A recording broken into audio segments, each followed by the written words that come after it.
Now we're going to look at chapters 2 and 3, so the chemistry chapters, our second exam. So you might want to look over the second exam as well as a review.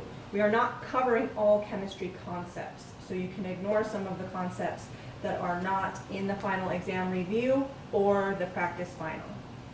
Okay, so one of those concepts, if you'll remember when we calculated moles, so you won't need to calculate moles. You also will not need to calculate atoms, where we used Avogadro's number.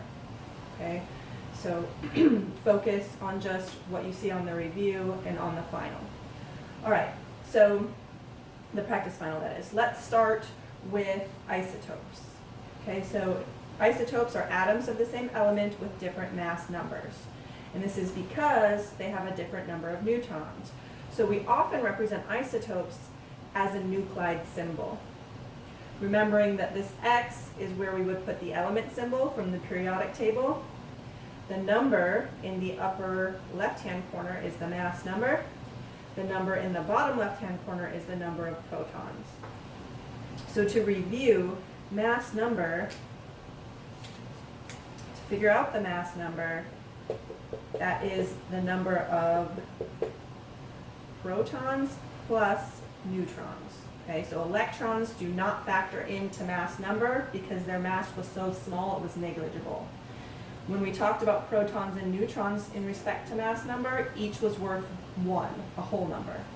Okay, so let's look at how we would use this, or how we might see this on the exam. So one of the questions might be similar to, given this nuclide symbol, which is a representation of an isotope, calculate the number of protons, neutrons, and electrons. Okay, now notice this nuclide symbol where X is, we have Se. So that tells us it's selenium. We can find that on our periodic table. So you'll want a periodic table handy when you take the final exam. Notice this number's missing, and that is the number of protons. It's oftentimes missing in a nuclide symbol because if we know the element, we can figure out the number of protons just by looking at the periodic table. So the number of protons is the same as the atomic number. So I'm going to look up selenium, and the atomic number is the number up top, that whole number. So selenium is numbered 34 on the periodic table. So that tells me that my number of protons is going to be 34. So I've already figured out 1. So let me just write a list here. Protons, space, neutrons, space, electrons, space. So the protons we have figured out. There are 34. If you change the number of protons, you're changing the identity of the element. Okay, so now let's figure out the neutrons. So mass number was given to us. Because remember, mass number in red here, that's the number in the upper left-hand corner. So the mass number is 79. Okay, so we have the mass number, 79. We have the number of protons. We just found that on the periodic table, 34. Next, all we need is the number of neutrons. So to get that, we're going to subtract these two numbers. Remember, that's what was kind of nice about the nuclide symbols, is to figure out the number of neutrons. All you needed to do was put a line here and then subtract these two numbers. I know I should be able to do that in my head, and I probably can, but I'll end up messing it up, so let me use the calculator quickly. Subtracting 79 from 34, we get 45. Now the last subatomic particle we're looking at is the electron. So with electrons, we're looking at a charge. Okay? So if there is no charge here, which there won't be, so if there's neutral, the protons are going to equal the electrons, because remember, protons are positively charged and electrons are negatively charged. So if we have the same number of both, the element overall will be neutral. So if I have 34 protons, since it's a neutral isotope, that means my electrons is going to be the same to cancel out those positives. So I also have 34 electrons.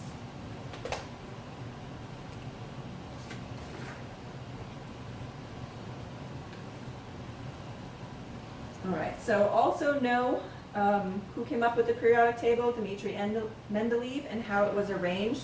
So when I say how it was arranged, know your areas. You might even want to color code a periodic table before you start the exam. Know that your non-metals are all over here.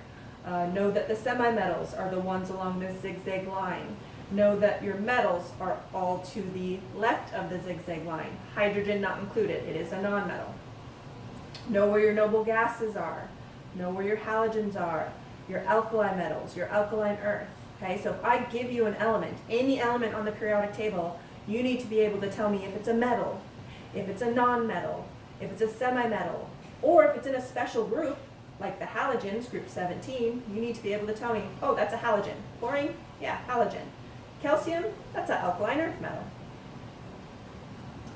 Palladium, transition metal. Okay, so kind of review those names and be ready for those types of questions. Also, the noble gas is another special group that you should know. Know what elements consist of, what atoms consist of, and what the nucleus consists of. So I'm just following along on this sheet. So if you have this sheet out, that's why I'm not writing this down, because it's already on your sheet for you. So when it comes to an atom, when I say know where everything is, I'm talking about these subatomic particles we just calculated.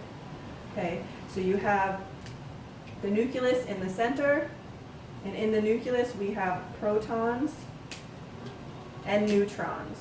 So the nucleus of an atom is positively charged because protons have a positive charge, neutrons have 0 charge. So overall the nucleus is positively charged. Then around the nucleus, that's where we have the electrons. Remember, they're orbiting the nucleus. So that's going to be these little guys here.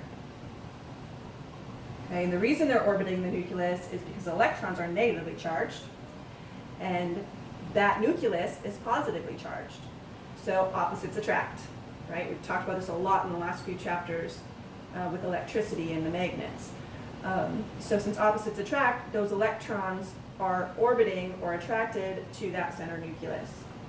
We have the valence electrons, which are the electrons in the outer shell only. These are the ones that are involved in bonding because they're the furthest away from the nucleus, they're held less tightly, so they're available for bonding. These are also the electrons that are available for electricity.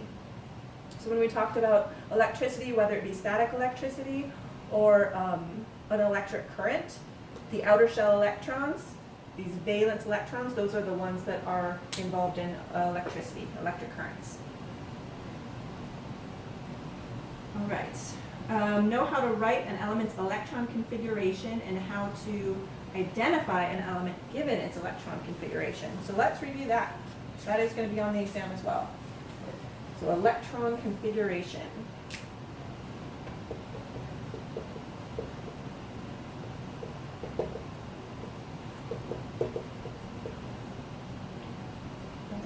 So you will need a periodic table for that as well. So let's see if I have an example here that's not similar to the one on your practice exam, so that you can do that just for practice.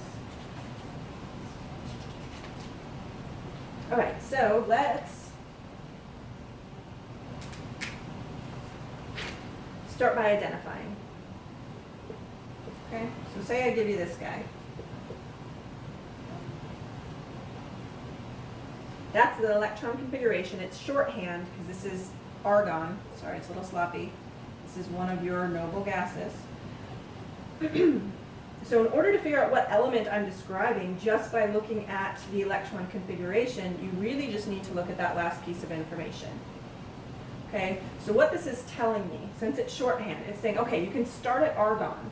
So I'm going to go to the noble gas argon, number 18 on your periodic table, and it's saying start there. Next, go into period 4. So I'm going to go to period 4 where potassium is. And then it's saying go in the S block. And remember the S block are these two columns here, the alkali and the alkaline earth metals. So it's saying go in the S block and go 2 in, which is the max the S block can hold.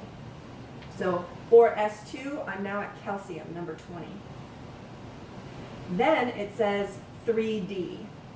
Okay, this is a little tricky because I'm in period 4, but remember the D block, the transition metals, they're always one less than the period you're in. Okay, so that's why it's 3D even though I'm in period 4. So 3D, so I'm starting at number 21, scandium there. How far in? It says the 5th one in, so I'm just going to count it off. 1, 2, 3, 4, 5. I'm at manganese. So that electron configuration is representing manganese. Now let's try writing the electron configuration of aluminum. Do it the long way so you can see what that looks like, because I believe that's how they have it on the final. So for aluminum, whenever you're doing electron configuration the long way, you always start in period 1. Okay, and you always hit the S block first, because remember the S block are these two columns here, the alkali and the alkaline earth metals. So I have period 1. I hit the S block first. What's the maximum amount in an S block? 2. 1, 2. I'm at helium. There's nothing else in period 1, so next I go to period 2.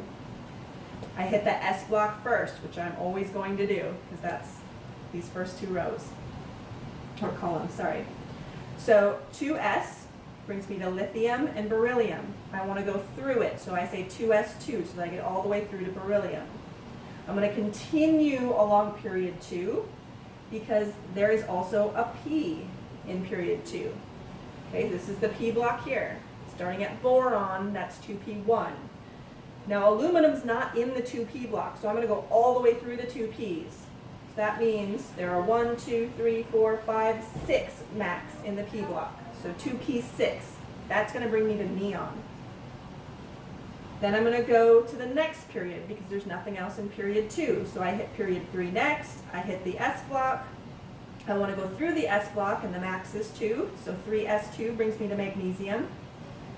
Then I'm going to continue on, and I hit the 3Ps next. Now aluminum is in the 3P block. Which one? It's the very first one. So 3P1 is going to describe aluminum. And remember, when you do it the long way, you can always add these numbers to check. And when you add them together, they should equal the atomic number of the element you're describing. So in this case, when I add them, I get 13. And that is the atomic number, or the number of protons of aluminum. So just a nice check there. All right, let's look now at calculating atomic mass. Lost my eraser. So you won't have to calculate moles or atoms or molecules, but you do need to be able to calculate molar mass of a compound.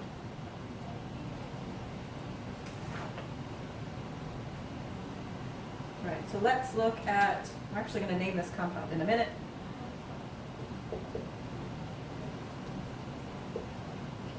So let's do P2O5. So calculating molar mass, we're using the periodic table once again. So if you remember, and it's been a while, so if you don't remember, that's fine. The best way to do this is make a list of all elements present. So in this case, I have phosphorus and I have oxygen. Next, you're going to write the number of atoms, and you're going to multiply it by the atomic mass on the periodic table. Remember, atomic mass is different than mass number. It's not a whole number, it's that decimal point number on your table. So to figure out this first piece of information, number of atoms, you're looking at the subscripts. That's telling you there are 2 phosphorus and 5 oxygen. So number of atoms 2, number of oxygens 5. To figure out the atomic masses, you're going to find both of these elements on the periodic table. So I have phosphorus, and its atomic mass is 30.97. Oxygen, its atomic mass is 16. So you're going to multiply across.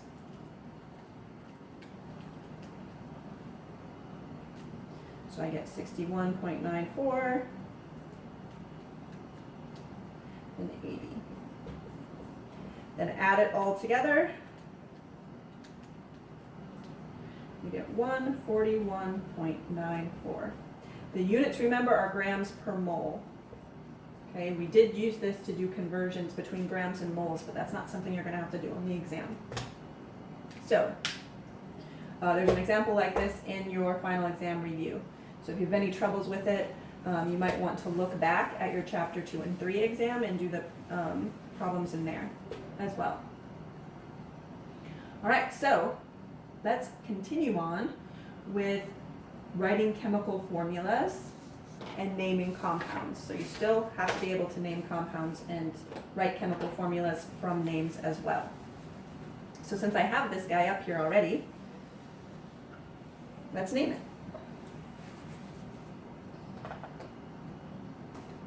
In order to name compounds, remember that you first need to identify as covalent or ionic. So covalent, two or more nonmetals is how you identify it as covalent. So you're looking at where they are on the periodic table. So if you have two nonmetals, it's covalent. This is also where we are sharing electrons. So there are no charges involved. Ionic, there's a lot more possibilities. Excuse me. So it can be a metal and a nonmetal. It can be a metal and a polyatomic. It can be two polyatomics together. There's just lots of possibilities with ionic. The key with ionic, though, is that we have a transfer of electrons. So there are ions involved. Remember, an ion is a charged atom. All right, so I have this on the covalent side because if you look up phosphorus and oxygen, they're both nonmetals. Okay, so when we name covalent, we use prefixes and we have IDE endings on the second element present.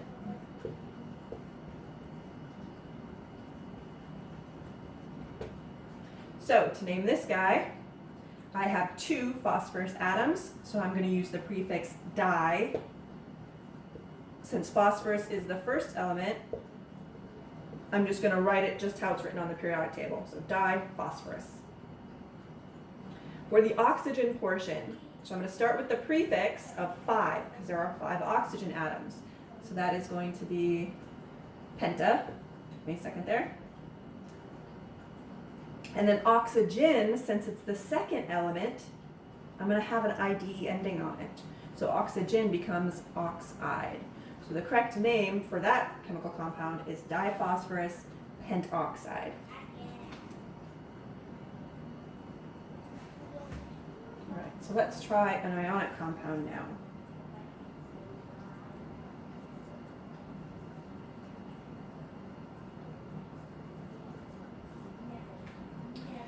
So looking at this guy, SrBr2. Okay, well, to figure out if it's ionic, I find Sr, strontium, it's an alkaline earth metal. And then bromine is a halogen, it's a nonmetal. So I have metal with a nonmetal. Okay, so to name these guys, we are not using prefixes. However, if it is an element on the periodic table, that second element is still going to have an IDE ending. So no prefixes, so I'm just going to write strontium. And then bromine, since it's the second element present, is going to become bromide.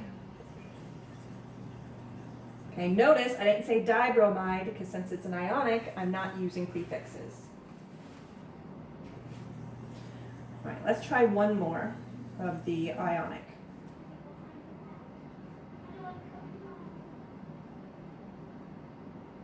I don't know if you'll have one this hard on yours, but let's try it anyway. So, copper, transition metal, NO3, is a polyatomic. So the reason I know there's a polyatomic involved is because I have 3 different elements present. So if I have 3 elements present, that tells me that 2 of them probably make a polyatomic. So this NO3 is a polyatomic that you would look up on your polyatomic table. Okay? So for this one, since it's a transition metal, for transition metals you need a Roman numeral representing that charge. Okay? So transition metals can have variable charges, +1, +2, +3. So I need to figure out what it is. To figure out what my charge on copper is going to be, I look at my partner, what it's attached to. So it's attached to NO3, the nitrate ion. If I look that ion, that polyatomic ion up in my periodic table, or my polyatomic table, sorry, it tells me that its charge is -1. Okay, so this compound overall has to be neutral. So if I have a -1 charge on the anion side, what does my charge on copper have to be to cancel out that -1? It's going to have to be a +1. +1 -1 equals 0, neutral. Okay, so now that I know the charge on copper, I can name it. I'm not going to use prefixes, so it's just going to be copper, but since it's a transition metal, I need to indicate its charge with the Roman numeral, so it's copper 1. Notice I didn't have to do that when I named strontium, because strontium was a main group metal. So we only do Roman numerals for transition metals. Then NO3, I look at my polyatomic table and I write the name exactly how it's written on that table, and it's nitrate.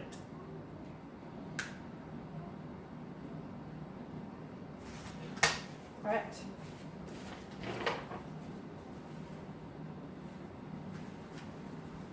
So that is naming compounds. Also be able to do it the other way. So what I mean by that is if you're given a name, be able to give the formula.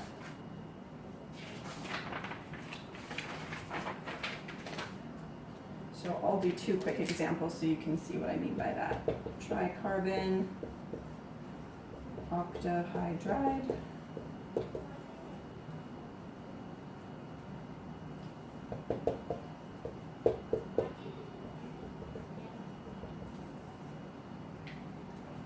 So here I have the names, we're going to come up with the formulas. So tricarbon octahydride.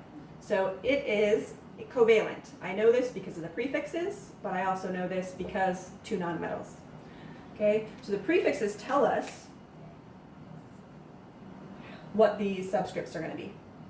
So I have carbon, and the tri tells me there are 3. Hydride is just the IDE form of hydrogen, so that's going to be an H. And the octa tells me there are 8. So that would be the chemical formula of tricarbon octahydride. This second one, there's a Roman numeral. I know it's ionic just because of the Roman numeral. This also tells me that silver is a transition metal. Okay, and there are no prefixes. So that's all 3 reasons why this is ionic. So for ionic, it's different because it doesn't tell you what the subscript should be. You figure that out based off of the charges. Okay, so silver is Ag. So I'm going to write the symbol and then I'm going to write the charge. This Roman numeral tells me what the charge on silver is. It is a +1. Because remember, metals are always positively charged in ionic compounds. This second part, nitride. So it's got that IDE ending, so I know that that's just nitrogen on the periodic table with an IDE ending. So my symbol is just going to be an N. Now the charge, I should know what all the charges are of the main group metals based off of where they are on the periodic table. So that might be something you want to add on your table as well. So all the alkali metals are a +1. The alkaline earth are all a +2. When you move over to the nonmetals, we have nitrogen, phosphorus, arsenic. They're all -3. That's because they are 1, 2, 3 away from being a noble gas. Oxygen, sulfur, group 16. They're all a -2. Halogens, fluorine, chlorine, bromine, all a -1 because they're just 1 away from being a noble gas. Okay? So once you have your charges, you do the crisscross method to figure out what the formula looks like. So this 3 on nitrogen becomes a subscript on silver. This 1 on silver becomes a subscript on nitrogen. What that means is I need 3 silvers and 1 nitrogen. So that would be the correct chemical formula. All right, and that sums up what you need to know for the chemistry chapters. So we're going to move on now to chapters 4, 5, and 6, or the third exam that we had.